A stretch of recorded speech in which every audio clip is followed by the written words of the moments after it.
Tugas Senat ke depan itu cukup berat. Bagaimana memperbaiki sistem yang sudah didesain sekarang ini menjadi lebih baik. Contoh, ada beberapa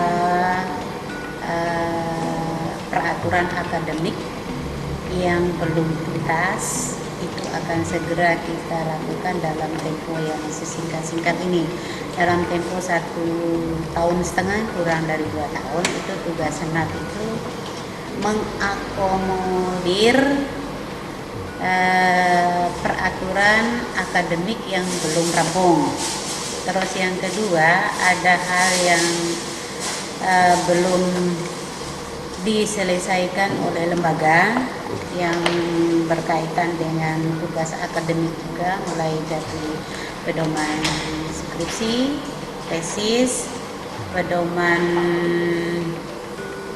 kurikulum, PPR, KKN, dan ada pedoman penulisan kenaikan angka kredit bagi dosen-dosen. Itu yang harus kita selesaikan dalam tempo 2 tahun sebelum masa berakhirnya Ketua Staf Negeri ke-7 pertama.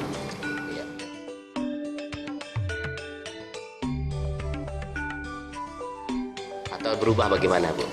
Statuta itu statuta yang lama, tapi ada perubahan, direvisi lagi oleh seluruh perguruan tinggi di Indonesia. 3 perguruan tinggi Hindu di Indonesia itu yang merevisi statuta itu. Sekarang ada peraturan baru menyatakan bahwa Ketua Senat tidak boleh dirangkul oleh Ketua Staf. Dengan aturan baru ini, maka Staf Negeri Gede Mataram mengambil langkah dengan segera untuk memilih Ketua Senat untuk menjadi untuk menjadi mediator, mediator mengantar satu lembaga. Sebagai mediator untuk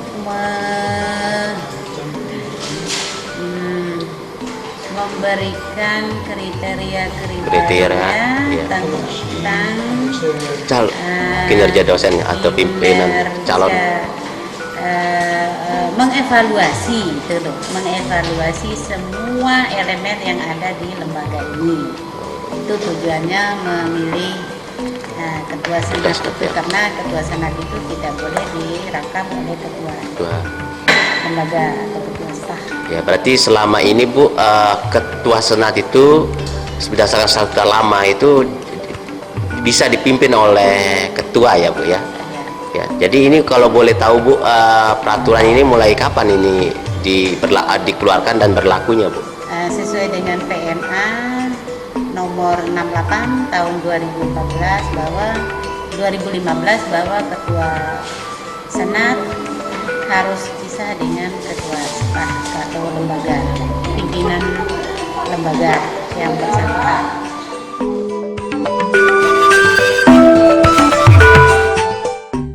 Pemilihan kemarin cukup alot, sesuai dengan keinginan Ibu Ketua bahwa pemilihan ini tidak boleh menggunakan voting, harus musyawarah mencapai mufakat. Ternyata dengan proses-proses seperti itu, akhirnya keputusan diambil yang sesuai dengan kesepakatan pertama, tidak boleh voting dan tidak boleh memilih sesuai dengan keinginan si A, si B, si C. Ternyata setelah melalui musyawarah dan mufakat, akhirnya kesepakatan itu disetujui. Terpilihlah dari ketujuh anggota yang non co-official itu, mereka memilih tidak mau menjadi ketua Senat karena ada beberapa faktor.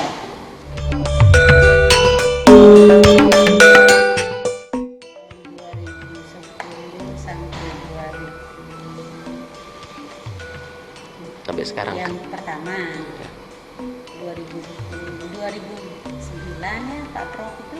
Ya. Pak Prof itu 2009 sampai 2013. Itu periode pertama Ibu menjabat jadi anggota Senat. Terus sekarang saya mewakili rekan-rekan dosen dari jurusan pendidikan, bahwa Ibu itu pun waktu terpilih menjadi anggota Senat di utusan dari jurusan itu, Ibu waktu itu selisih votingnya selisih 1 ya, poin 1. Jadi Ibu yang unggul dari 6 calon. Yang kapan tuh Bu? Yang waktu di jurusan. Jurusan ya Bu ya. Ya.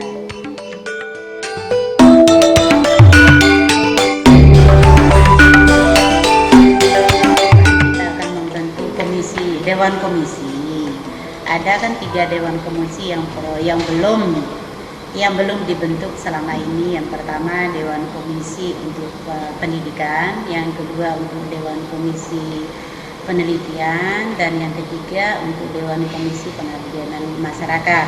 Nah, dari 3 tridharma perguruan tinggi itu yang selama ini masih belum diramu, belum digodok dan belum di blender oleh anggota Senat yang terdahulu, karena mereka berasumsi itu belum waktunya mungkin. Nah, oleh karena itu untuk ke depan kami sudah merancang tridharma perguruan tinggi dalam bentuk komisi-komisi nanti.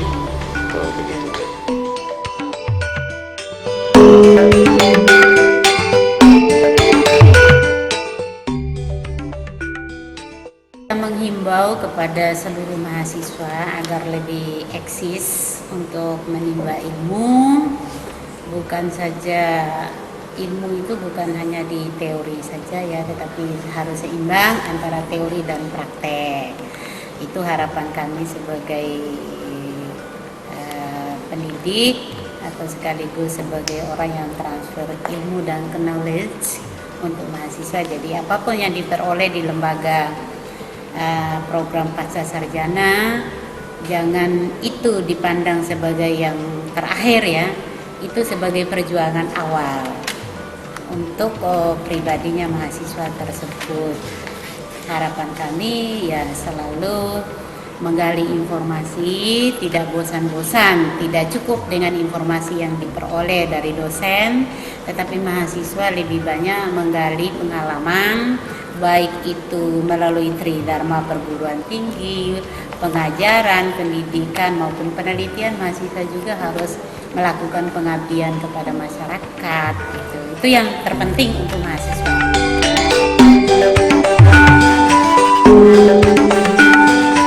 Kalau proses belajar mengajarnya sudah memenuhi standar, hanya saja disiplinnya belum.